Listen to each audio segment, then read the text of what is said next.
Uy! Hi!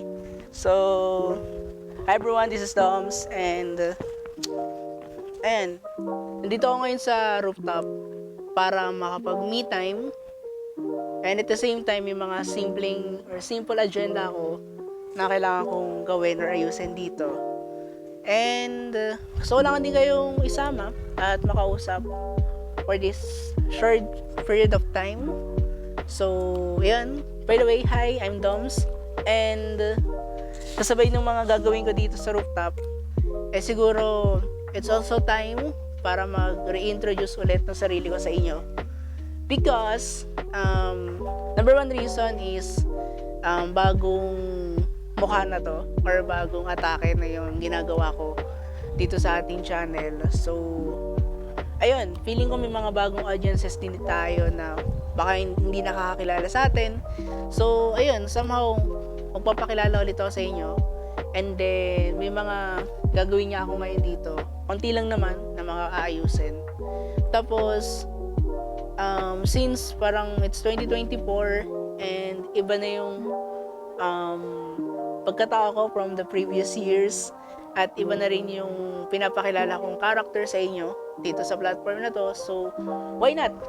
May share ko sa inyo ulit or magpakilala ulit to sa inyo sa pagkakataon na to. So, yun. Samahan niyo ako mag-me time.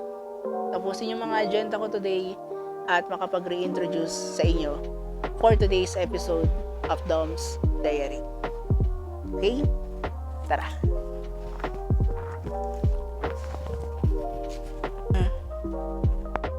So yun guys, I'm Dominic Palma Cinto, 23 years old, currently a broadcasting student, third year broadcasting student sa Bulacan State University. And one of my hobbies, talent, and passion, siguro, is yung paggawa ng content and paggawa rin ng mga films. So, definitely, that's me. So, alright. So ngayon, as of this moment, medyo ina-enjoy ko pa itong pag-explore ko ulit sa mga bagay na gagawin natin for this year, especially dito sa content creating and sana soon sa paggawa ng mga films. Nakakalimang episodes na tayo for Dom's Diary. And then, let's try to figure out pa kung ano pa yung mga possible na content na pwede at kaya nating panindigan. And then, the main thing na kailangan kong bigyang focus din is how to sustain these things. Syempre, ayoko na, sabi ko nga, parang ayoko nang maulit yung mga ginagawa ko before, na parang nagsisimula lang ako, wala akong sustain at wala akong natatapos, and then bagong simula ulit. So parang, yun, I just want to break that cycle, and may mga ilang parang rituals or tradition ako na talagang binrake ko na rin muna this time para yun, medyo fresh start tayo sa pagiging content creator and pagiging filmmaker natin this year. Although as of this moment, nandito ako na nakaupo and nagpapakilala, at the same time is nire-reintroduce ulit yung sarili natin as a content creator and filmmaker. And likewise, no mga previous year, parang ngayon, nagsasalita pa lang din ako in front of you, na-explain ko tong mga bagay na to. And we don't really know how, pero yun yung kailangan kong i-figure out personally.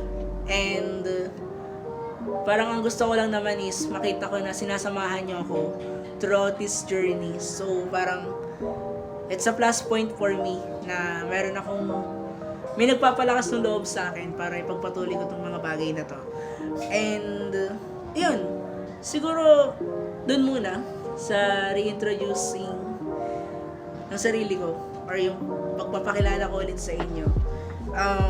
I don't have talaga na parang i-offer or may papangako ko sa inyo na may offer ko sa inyo. Pero I will try to be consistent this time. And yun, sabi ko nga, try natin gumawa ulit ng mga iba pang mga content na possible, na pwede nating gawin. Diba? Pwede natin gawin, ibig sabihin, hindi lang naman ako.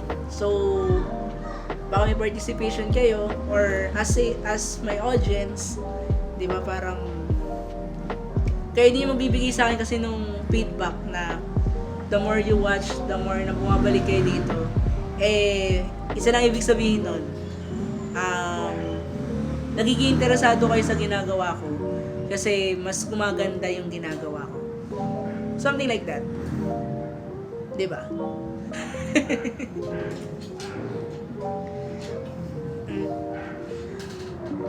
Anyways, ayun, parang puro bulong ulit sa hangin itong mga binabanggit ko sa inyo, and itong mga ginagawa ko ngayon, na although parang same as with previous years pa rin, diba? Pero iba kasi iba rin kasi talaga yung pakiramdam ko this year. Hindi ko alam. Naniniwala naman ako na nasa tao naman talaga yung gawa.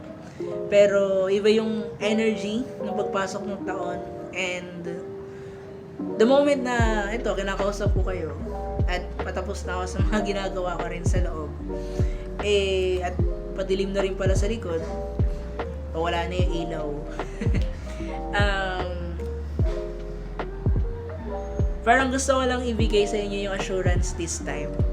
Kasi sabi ko, ayoko na sanang mga ako pero tayong dalawa lang, ikaw, ako, or kung sino may nanonood nito. Parang I just want to give you an assurance na eto na ako. Magiging talaga. Magiging consistent. Patuloy na gagawa ng content. This Dom's Diary, makapanood nyo siya every Monday na. Kakaroon ako ng entry every Monday.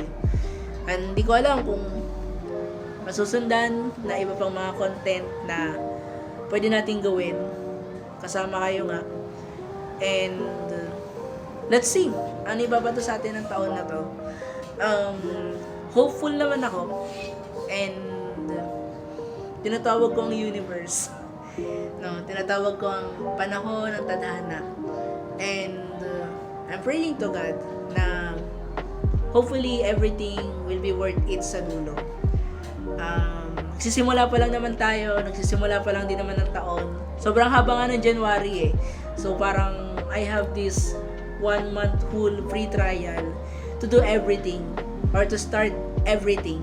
And the rest of the month, I need to be consistent, I need to be resilient, and I need to win this one para sa sarili ko, para sa inyo, and para sa ating lahat. So, yun, parang dumaldal lang ako dito sa episode na to. Which is yun talaga yung initially na parang goal ko talaga. Like the episode 000. So, ayun. Gawa lang tayo ng gawa ngayon. And plano lang ako ng plano this time. Gawa lang ako ng gawa. At tingnan natin kung ano magiging resulta sa dulo. So, hopefully, masamahan nyo rin ako. And let's all declare na maging best year nating lahat itong 2024. And like what I said, parang nung birthday ko last year hanggang 2025, this will be the golden years of content creating. Magsisimula pa lang tayo. And let's push ourselves. Tingnan natin.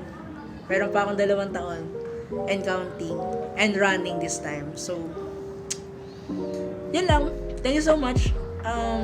Paggabi na guys, so I need to go back, edit this, and mapapanood nyo na siya kagad bukas. And tatapusin ko lang yung ginagawa ko dito sa loob. So, yun lang. So, this is Dominic Palma saying to thank you so much for watching and see you all on the next video.